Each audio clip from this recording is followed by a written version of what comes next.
Welcome, students. Very happy to see you once again in the direct class session now. See, ఇప్పటిదాకా మనం last వీడియోస్లో మీకు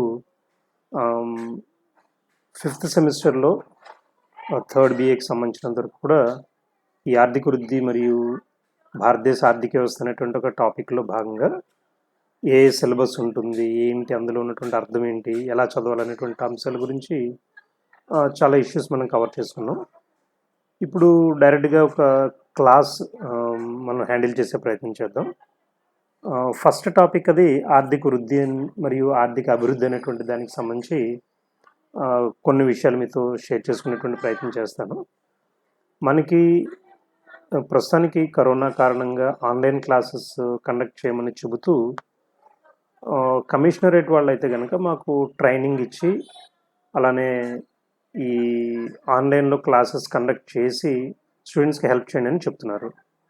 అలానే ఇంకొంచెం పెద్ద స్థాయిలో యూజీసీ వాళ్ళు అయితే కనుక ఖచ్చితంగా ఇదంతా కూడా ఆన్లైన్ క్లాసెస్ ఇన్ ఫ్యూచర్ అంతా కూడా మీరు స్టూడెంట్స్కి బెనిఫిట్ అయ్యేలా చెప్పండి అని చెబుతూ వాళ్ళకు 20% ఆఫ్ ది సిలబస్ అంతా కూడా ఆన్లైన్లో ఉండాలనేటువంటి ప్రిస్క్రిప్షన్ కూడా ఇవ్వడం జరిగింది.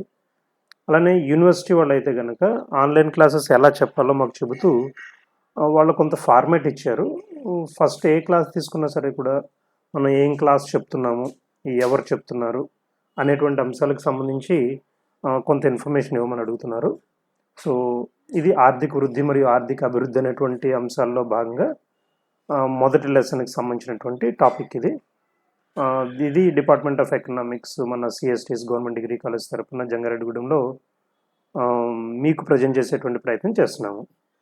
సో సెకండ్ వాళ్ళు అడుగుతున్నది ఏంటంటే, ఏ టాపిక్ చెప్పినా మీరు అసలు పరిచయం చెప్పండి, అలానే దానికి సంబంధించి ఈ విషయాన్ని ఎందుకు నేర్చుకోవాలో స్టూడెంట్స్కి తెలియజేయండి. అలానే విమర్శ అని అంటాం, అంటే అందులో ఉన్నటువంటి మంచి ఏముంటుంది, చెడు ఏముంటుంది, ముఖ్యాంశాలు ఏముంటాయి, ఎలా బాగు చేసుకోవాలి, లేకపోతే భవిష్యత్తు ఏంటి అనేటువంటి అంశాలకు సంబంధించినటువంటి విషయాలు మాట్లాడితే దాన్ని విమర్శగా చెప్తూ ఉంటాం, సాధారణంగా క్రిటిసిజం అని అంటాము. So generally we do introduce this subject first in the beginning, and apart from that we generally teach the students how to learn and why to learn. Not only how to learn, why at all to learn this particular subject.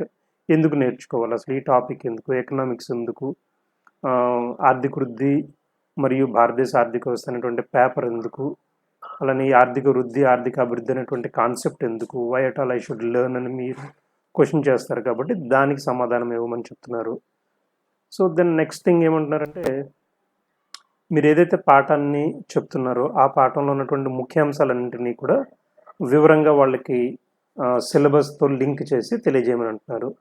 So మీకు already syllabus గురించి ఇదివరకే చెప్పాను. మళ్ళీ సిలబస్లో ఉన్నటువంటి ముఖ్యమైనటువంటి అంశాల్లో భాగంగా ఆర్థిక వృద్ధి ఆర్థిక అభివృద్ధి అనేటువంటి అంశాలకు సంబంధించి మాత్రమే నేను ఇక్కడ మాట్లాడుతున్నాను. దాని తర్వాత వస్తున్నటువంటి ఆర్థిక అభివృద్ధిని కొలవడం కానీ, లేకపోతే వడికాల్ ఇందాక మనం ఇక్కడ రాసుకున్నటువంటి ఇతర అంశాలు కానీ, భారతదేశ ఆర్థిక వ్యవస్థ గురించి కానీ నేను ఇక్కడ చెప్పడం లేదు. ఆర్థిక వృద్ధి మరియు ఆర్థిక అభివృద్ధి అనేటువంటి అంశం గురించి ఎక్కువ మాట్లాడుతున్నాను. నెక్స్ట్ ఇలా చెప్పిన తర్వాత వాళ్ళు ఏమంటున్నారంటే, పరీక్షల్లో ఎలాంటి క్వశ్చన్స్ వస్తాయి అనేటువంటిది పరిచయం చేయమంటున్నారు.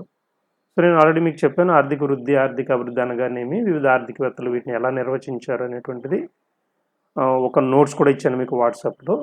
అలానే ఆర్థిక వృద్ధి ఆర్థిక అభివృద్ధికి మధ్య గల తేడాలు వివరించండి అనేటువంటిది కూడా నెక్స్ట్ టాపిక్గా మీకు నోట్స్ ఇచ్చాను.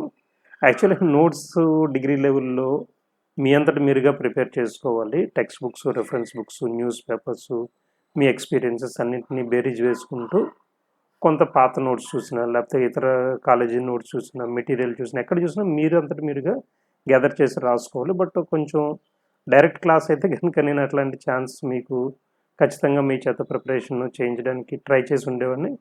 బట్ ఇక్కడ ఇమీడియట్గా మనకి కరోనా కారణంగా మనం బయటికి వెళ్ళకూడదు, మీ దగ్గర కూడా ఆన్లైన్ మొబిలిటీ పెద్దగా లేదు కాబట్టి, మెటీరియల్ లాంటి సపోర్ట్ మీ దగ్గర లేదు కాబట్టి, కొంత మెటీరియల్ మీకు ఇస్తే కనుక అట్లీస్ట్ మీ ప్రిపరేషన్ బాగుంటుందనే ఉద్దేశంతో కొంత మెటీరియల్ వరకు మీకు ఇస్తున్నాను. ఫర్దర్గా మళ్ళీ మనం కలిస్తే నోట్స్ ప్రిపరేషన్ కూడా ఎలా చేసుకోవాలో కూడా చెప్తాను మీకు. సో ఆర్థిక వృద్ధి ఆర్థిక అభివృద్ధికి మధ్య గల తేడాలు వివరించండి అనేటువంటిది సెకండ్ క్వశ్చన్గా వస్తుంది. దెన్ నెక్స్ట్ వన్, ఆర్థిక వృద్ధి ఆర్థిక అభివృద్ధిని ఎలా కొలుస్తాము, వివిధ సూచికల గురించి విశ్లేషించండి అని చెప్పేటువంటిది థర్డ్ క్వశ్చన్గా వస్తుంది. అంటే సూచికల గురించి ఆర్థిక వృద్ధి ఆర్థిక అభివృద్ధిని ఎలా కొలుస్తాం, మెజర్ చేస్తాము, different indicators. See, this is the first question where you will be asked to define what is economic growth and economic development, and how different economists have defined these terms from time to time. This is the question for the English medium students. I mean, define economic growth. Vruddhi ante growth, abhiruddhi ante development, economic development, and different economists, how did they define it, define them. So ఇది next లెవెల్లో మిమ్మల్ని అడగడానికి scope ఉండే question. And they're asking you to distinguish between economic growth and economic development. Write the differences between the economic growth and economic development, concepts of growth and development. ఆర్థిక వృద్ధికి ఆర్థిక అభివృద్ధికి మధ్య గల తేడాలు. And then finally they'll be asking you definitely in the examination about the measuring of economic growth and economic development. How do you measure these issues, these concepts, economic growth and economic development? And people are measuring all over the world, and starting from United Nations to our Niti Aayog, and different governments have been measuring these concepts, economic growth and economic development, and they have prepared certain set of indicators, and economists have from time to time helped them in building these economic indicators. So ఆర్థిక వృద్ధి ఆర్థిక అభివృద్ధిని ఎలా కొలుస్తాము, వివిధ సూచికల గురించి విశ్లేషించండి.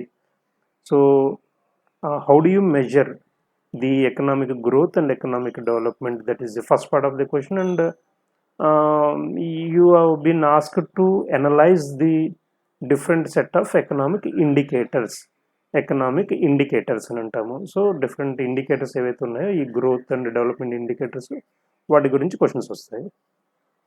Then next one, time constraint గురించి నేను అప్పుడప్పుడు చూస్తున్నాను చెప్తున్నాను మీతో. దెన్ ఇక్కడ మనకి ఇది పరీక్షల్లో తరచుగా అడిగేటువంటి ప్రశ్నలు అని అంటున్నాం. ఇది యూనివర్సిటీ లెవెల్ ఆఫ్ ఎగ్జామినేషన్స్లో. వెరస్ పోటీ పరీక్షల్లో మనకి సంబంధించినంత వరకు కూడా కాంపిటేటివ్ ఎగ్జామ్స్ మీరు ఫర్దర్గా రాయాల్సి ఉంటుంది నెక్స్ట్ లెవెల్లో. One moment. So there is a next slide in it. Right.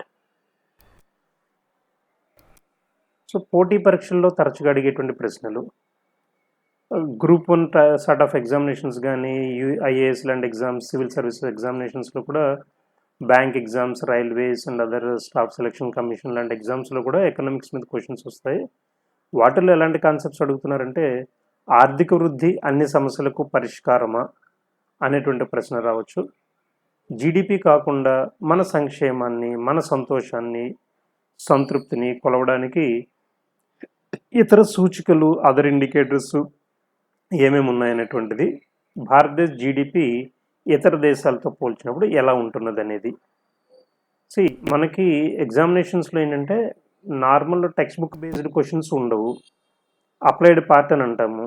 మీరు బాగా సబ్జెక్ట్ నేర్చుకున్న తర్వాత మీకు ఏం అర్థమైంది అనేటువంటి దాని మీద ఇలాంటి క్వశ్చన్స్ వస్తాయి. ఎకనామిక్ గ్రోత్ అని అనుకుంటున్నాం కదా, దేశం అభివృద్ధి చెందితే బాగుంటుందని మనం అనుకుంటాం. కానీ దేశం వృద్ధి చెందిపోతే చాలా అనేటువంటిది ఒక ప్రశ్న వస్తుంది. ఇంకా ఏం జరగాలి? అలానే జీడిపి అనేటువంటి దాంతో మనం వృద్ధిని కొలుచుకుంటూ ఉంటాం, ఎస్పెషల్లీ వృద్ధిని. సో అలాంటప్పుడు మరి జీడిపి ఒక్కటే కాకుండా మన సంతోషం, ప్రజలుగా మన సంక్షేమం, సంతృప్తిని కొలవడానికి ఇంకా ఏమేమి ఇండికేటర్స్ ఉన్నాయనేది క్వశ్చన్ రావచ్చు. అలానే భారతదేశ జీడిపి ఇతర దేశాలతో పోల్చినప్పుడు, అమెరికాతో, రష్యాతో, జపాన్తో, చైనాతో పోల్చినప్పుడు మన దేశ జాతీయ ఆదాయం స్థాయి ఎలా ఉంటుంది అనేటువంటిది క్వశ్చన్స్ రావచ్చు. సో ఫైనల్లీ అసైన్మెంట్, ఈ వీడియోస్ అన్నీ వినడం చూడడమే కాకుండా మీరు కొన్ని క్వశ్చన్స్ కూడా రాసి పంపించాలి నాకు, either photo, WhatsApp or mail or other things. చూద్దామను ఎలా చేస్తే బెటర్ అనేది. మీ అభిప్రాయంలో ఒక దేశం, సమాజం అభివృద్ధి చెందడం అంటే ఏంటి అనేటువంటిది మీ సొంత అభిప్రాయం రాయండి. అలానే ఈ హ్యూమన్ హ్యాపీనెస్ ఇండెక్స్ అని అంటున్నాం, మానవ సంతోషాన్ని సూచికగా తీసుకున్నటువంటి ఒక దేశం ఉంది మన పక్కనే. ఆ దేశం పేరేంటి?